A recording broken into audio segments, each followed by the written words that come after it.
If you listen to stupid people, the founding fathers of the United States were all about Jesus. As with most popular lies, there is a grain of truth here.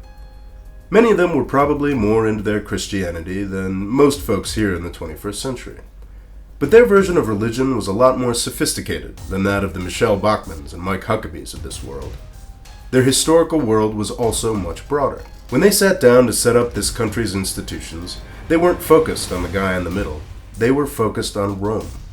From the 1500s through to about 50 years ago, you couldn't call yourself an educated person without a deep knowledge of the history of Roman civilization, preferably in the original Latin.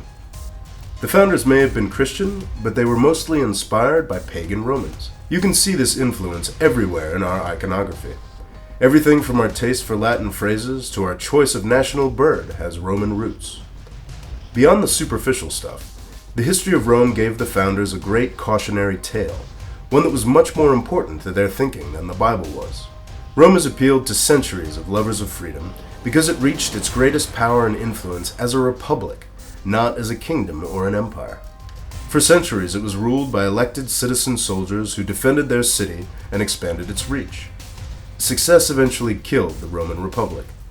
The Roman territories got too big, and the victorious generals that brought about that expansion got too powerful to be content with merely being equals. For generations, larger-than-life figures like Sulla, Marius, Pompey, Julius Caesar, and Mark Antony battled for power over the length of the known world. The terror of these decades of civil strife eventually wore down the Roman people's commitment to the Republic.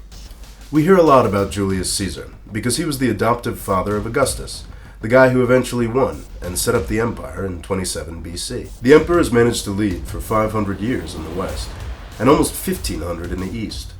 But the corruption and brutality of these leaders was legendary.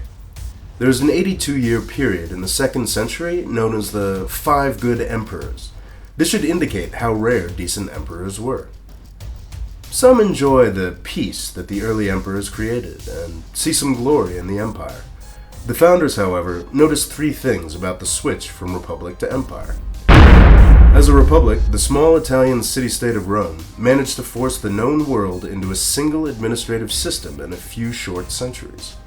After the switch to empire, some small territories were added, but the story was mostly one of endless power struggles and slow decline.